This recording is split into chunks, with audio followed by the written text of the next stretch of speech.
الأشواق يا بحي نبينا نبينا وصل لي الأشواق يا بحي نبينا نبينا قل له هل ملهوب هل تقبل رجوع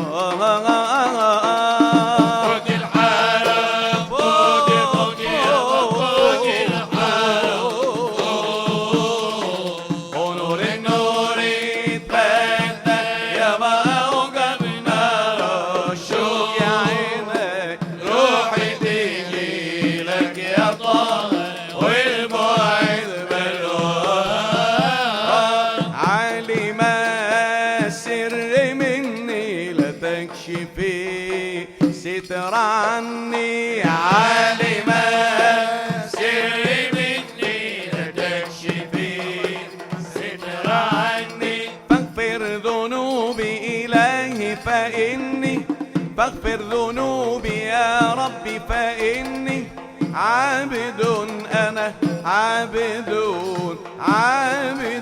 أنا عبد بذنب مقيد طرقت باب العطايب بالذل ووال حنين طرقت باب العطايب بالذل والحنين فلا تخيب رجائي يا رجائي يا رجائي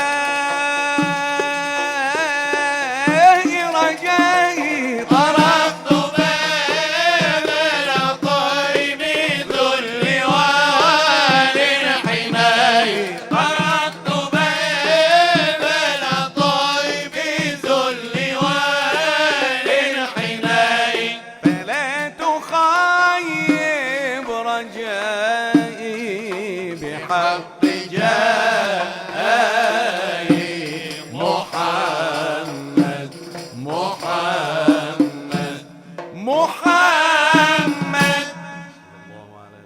بسم الله الرحمن الرحيم. الحمد لله رب العالمين، وأفضل الصلاة وأتم التسليم على سيدنا محمد وعلى آله وأصحابه أجمعين. وجزى الله صاحب البيت وأبا محمود والإخوة الحاضرين. أبو محمود ينشد ويذكرنا بشيخنا حينما كان أمامه وهو يقول: يا سيدي إيش أقول له للملكي؟ فقال له أنا مداح الحبيب صلى الله عليه وسلم. صلى الله على سيدنا محمد وعلى آله وصحبه وسلم. هذه رسمال كبير اذكر ذلك. أبو محمود مطعم إنشاد وإرشاد. بداية تطعيمه من الشعبانية، وبعدها بوصية سيدنا الشيخ عبد الله لما قال له قل لهم أهلنا بعض، لما قال لهم إنه نحن قل لهم نحن المنشدين، نحن جماعة المداح الحبيب لا يضام. فحقيقة اسمحوا لي فأقول اللقاء طيب بهذه الوجوه الطيبة بهذه المناسبة الطيبة التي نمر بها ونحن في رحاب الهجرة. وذكرى الهجرة تذكرنا بالحدث العظيم والمعجزة الكبيرة التي كانت لرسول الله صلى الله عليه وسلم حينما مر النبي عليه الصلاة والسلام في طريق هجرته من مكة إلى المدينة. مر على خيمة أم معبد عاتكة بنت خالد الخزاعية، فطلبوا من عندها لحما أو لبنا يشترونه فلم يجدوا. فنظر النبي عليه الصلاة والسلام إلى شاة في طرف الخيمة، قال: أتأذنين لي أن أحلبها؟ هي أجهد من ذلك، لكن بأبي أنت وأمي صلى الله عليه وسلم. فدعا النبي عليه الصلاة والسلام بالشاة، ودعا بإناء يشبع الجميع، ومسح بيده الشريفة على ضرعها، وبدأت تدر باللبن. وتنظر أم معبد للبن ولرسول الله عليه الصلاة والسلام، والشاة ليس فيها لحم حتى يكون بها لبن، لكن هذه معجزة. قالت: لما حلب النبي عليه الصلاة والسلام الشاة مرة ثانية وسقى القوم كلهم وشرب آخرهم، ترك اللبن وذهب ومن معه. قالت: فما لبثت أن جاء زوجي أبو معبد يسوق أعنزا عجافا. لما رأى اللبن عجب وقال: ما هذا يا أم معبد؟ قالت: إنه مر بنا رجل مبارك عليه الصلاة والسلام. قال: صفيه يا أم معبد. فقالت: رأيت رجلا ظاهر الوضاءة حسن الخلق مليح الوجه لم تعبه ثجلة ولم تزر به صعلة، قسيم وسيم في عينيه دعج وفي أشفاره وطف وفي صوته صحل، أحور أكحل أزج أقرن، في عنقه سطع وفي لحيته كثافة، إذا صمت فعليه الوقار وإذا تكلم سما وعلاه البهاء، حلو المنطق كلامه فصل لا نذر ولا هذر، كأن منطقه خرزات نظم يتحدر، أبهى الناس وأجمله من بعيد وأحسنه من قريب، ربعة لا تشنأه عين من طول ولا تقتحمه عين من قصر، فهو غصن بين غصنين وهو أنظر الثلاثة منظرا وأحسنهم قدا، له رفقاء يحفونه، إن قال استمعوا لقوله وإن أمر تبادروا لأمره، محفود محشود لا عابس ولا مفند.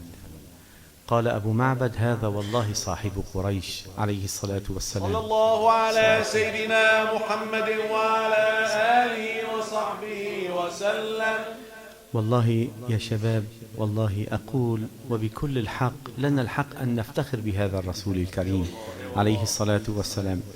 لو أن أحدنا مثلا كان في طريق وكاد أن يؤدي الأمر إلى حادث به وأتاه إنسان وأنقذه، يبقى طول عمره وهو يشكره. ما بالنا برسول الله عليه الصلاة والسلام الذي قال لنا كما جاء في مسند الإمام أحمد: أنتم حظي من الأمم وأنا حظكم من النبيين. صلى الله عليه سيدنا محمد وعلى آله وصحبه وسلم. فنحن يقال عنا الأمة المحمدية نسبة لهذا الرسول الكريم عليه الصلاة والسلام الذي قال: أنا سيد ولد آدم ولا فخر، وأنا خطيبهم إذا أيسوا، وأنا خطيبهم إذا أنصتوا، وأنا شافعهم إذا أيسوا، وأنا مبشرهم إذا قنطوا، لواء الحمد يومئذ بيدي ولا فخر، وأنا أكرم ولد آدم على ربي. قال لنا: إن ربي عز وجل خيرني بين أن تدخل نصف أمة الجنة، وفي رواية ثلثي أمة الجنة، وبين الشفاعة، فاخترت الشفاعة، ولسوف يعطيك ربك فترضى. اختار الشفاعة لما فيها من الكرم الإلهي. قال لنا، والحديث أيضا في مسند الإمام أحمد: إن ربي عز وجل استشارني فيما يفعل في أمتي، أي من باب التكريم لهم، فقلت: يا رب ما شئت، هم خلقك وعبادك. فاستشارني الثانية فقلت كذلك، فاستشارني الثالثة فقلت كذلك، فقال: إنا سنرضيك في أمتك ولا نسوءك. صلى الله عليه وسلم. سيدنا محمد وعلى آله وصحبه وسلم. فأقول يا شباب باختصار، طالما أن هذا رسولنا عليه الصلاة والسلام، طالما أن هذا رسولنا صلى الله عليه وسلم، فعلينا أن نحكم الصلة فيما بيننا وبينه، أن نفعل أشياء تسر النبي عليه الصلاة والسلام. بكل أسف، واسمحوا لي أن نتكلم عن واقع بعض المسلمين. ترك المسلمون الآن الزكاة والتي هي فريضة، وتركوا الصدقات والتي هي فضيلة، وتركوا الإيثار والتي هي مكرمة، فجهد العامل وتعب المريض وهلك الناس، وبدأ الإسلام غريبا بين المسلمين. وحقيقة علينا أن نتخلق بأخلاقه، وهو يقول: مثل المؤمن في توادهم وتراحمهم كمثل الجسد الواحد. علينا حقيقة إذا أراد المسلمون أن يحبوا النبي عليه الصلاة والسلام، عليهم أن يترجموا عن محبته بالاهتداء بهديه والاحتكام لشريعته والاستنان بسنته. وقد قال الله تعالى: واتبعوه لعلكم تهتدون. مفارقات لو أردنا أن ننظر بين الأنبياء وحقيقة رسولنا عليه الصلاة والسلام أعلاهم مكانة وفضلا ومحبة. لقد قال الله تعالى لسيدنا موسى حينما قال وعجلت إليك ربي لترضى، وقال لنبينا ولسوف يعطيك ربك فترضى. قال لسيدنا موسى إنك لن تراني حينما قال ربي أرني أنظر إليك، وكانت الرؤيا لرسول الله عليه الصلاة والسلام. قال فإنك بأعيننا، يعني آيات كثيرة تبين فضل هذا الرسول الكريم عليه الصلاة والسلام. اللهم أدم الأفراح وأزل الأتراح، اللهم نور القلوب والقبور وبيض الوجوه يا أرحم الراحمين، وارحمنا بأن ننسب لهذا الرسول الكريم عليه الصلاة والسلام، ولنا الحق بأن ننسب إليه. وعمر الله هذه الديار وأدام الله الأفراح، ولا زالت شموس الأفراح ساطعة في ديار المسلمين إن شاء الله عامرة. ونسأل الله أن يرحم أشياخنا، أن يرحم شيخنا الشيخ عبد الله سراج الدين، سيدنا الشيخ عمر بوشي، ومشايخ حلب، وأن يجعل المسلمين في أحسن الأحوال، وأن يحفظ العباد والبلاد. والسلام عليكم ورحمة الله وبركاته. الله يجزيكم خير. الله يسلمك يا سيدي. الله يكرمك. الله يكرمك سيدي. خلينا يا الله يسلمك يا سيدي.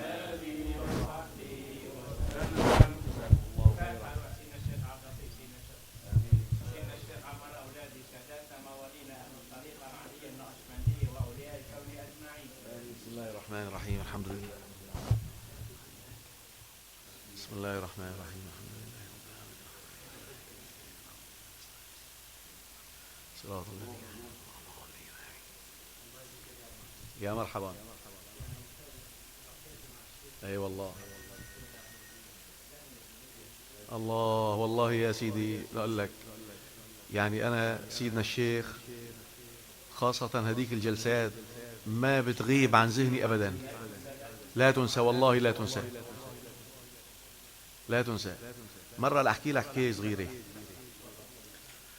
معزوم كنت على سهرة عند أحد الأحباب، وإذا اتصل سيدنا رحمة الله عليه في أحباب بده يجوا لعنده. بقى كنت أنا شفت تعرف الخدمة، يعني الحمد لله شرفني ربي وكرمني. فدقيت تليفون اعتذرت، وإذا قال لي ليش؟ قلت له والله هيك أنا يعني مشغول مع سيدنا وإيش ما كان بدي أجل الموعد. قال لي أنا طالب زيارة من سيدنا الشيخ، صلى بيجي 10 سنين يمكن هلا وقتها. قلت له بتصل لك باخذ لك إذن. أخذنا له إذن، وإذن قال تفضل جيبه. أجا الرجل لعندي، حط السيارة قدام بيت الشيخ لتحت شوي، وطلعنا. واجوا الاحباب زاروا الشيخ، وقد ما صار سبحان الله تجلي. اذا بتذكر الديوان اللي كان يبرك عليها سيدنا الشيخ عبد الله سراج، في كرسي ايوه اي نعم، ومقابيله في بركون له باب المينيو، الباب مسكر ولا الباب انفتح على طاره. الشيخ قال الله الله، هذا الهوى اجى يتبارك. ايه يعني تبارك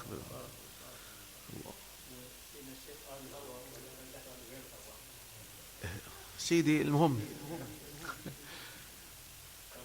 يعني حضرة النبي موجود عليه الصلاة والسلام. ايوه فقال الهوى اجى يتبارك. اي نعم. فالمهم والله الشيخ سيدنا الشيخ ختم الجلسة بالدعاء بعدها بالأخير، وصار سرور وحضور ما شفت مثله مثيلا. ونزلنا والله، ودعت أنا سيدنا الشيخ، قلت له ادعي لي سيدي، قبلت يده ورجله الشريفة ونزلت. ونزل معي هذا الشاب تحت، نزل قبلي، قال يا بروح وبيجي قدام البيت لتحت. قال ايش بك يا فلان؟ قال لي ابو محمود حطيت السيارة هون، وين صارت؟ قلت له حبيبي انا طالع على البيت، بس تلاقيه دق لي. يا شباب والله نص ساعة وهو عم بدور على السيارة والسيارة قدامه. ادهش، صار في حال ومن الانوار اللي شاهدها وشافها من سيدنا الشيخ عبد الله سراج. فالله يهني اللي كل من جلس وكل من رأى سيدنا الشيخ عبد الله سراج. والله فاتحة على روح سيدنا الشيخ عبد الله. بسم الله الرحمن الرحيم. ما بين منبره والروض قف أدبا، وقبل الأرض إن الشكر قد وجب.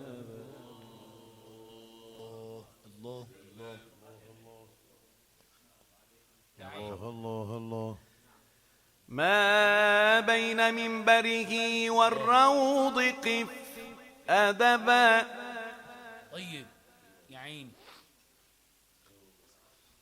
ما بين منبره والروض قف أدبا، وقبل الأرض إن الشكر قد وجبا، واستغن بالوصل في روض الحبيب، واستغن بالوصل في روض الحبيب، في روض الحبيب، وقل الحمد لله نور المصطفى غلبا. محمد وعلى آله وصحبه وسلم. وشاهد الكوكب الدري هناك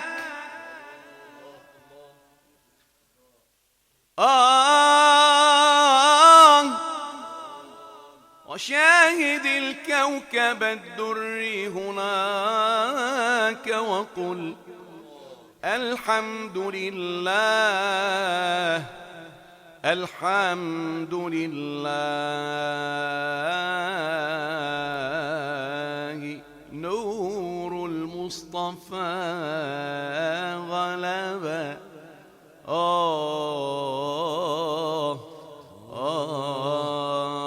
قد على مجدي وعزت رتبي رتبي بانتسابي للنبي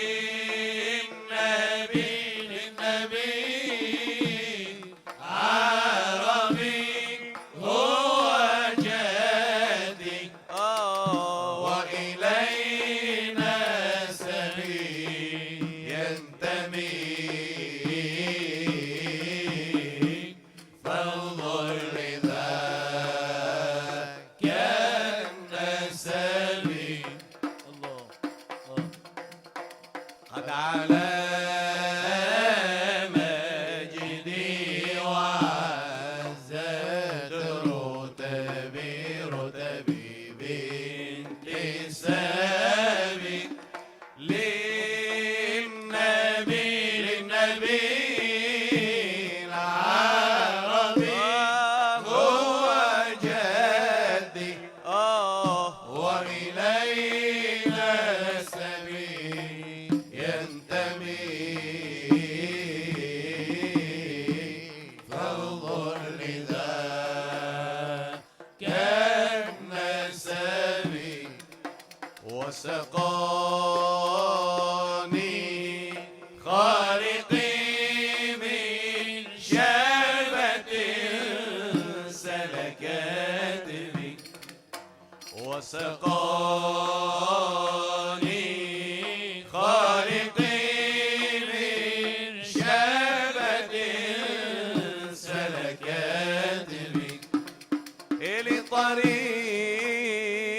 الآدب عشت والهانا بحبي غارقا، عشت والهانا بحبي غارقا، عشت والهانا بحبي غارقا، عشت والهانا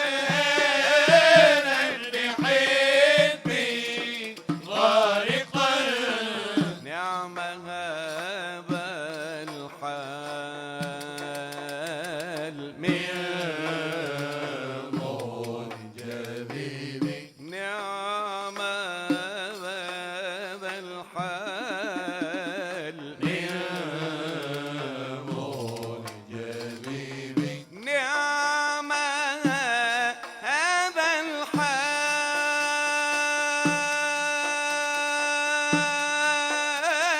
من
ربيع السرور أنار السبيل ربيع السرور أنار السبيل ربيع السرور أنار السبيل وآبلنا كسه سلسبيلا وآبلنا كسه سلسبيلا ربيع السرور أنار السبيل ربيع السرور أنار السبيل وأهلنا كسه سلسبيلا وأهلنا كسه سلسبيلا بمولد خير أنام الذي بمولد خير الأنام الذي بمولد خير أنام الذي بمولد خير الأنام الذي له الله كان وليا كفيلا له الله كان وليا كفيلا ترى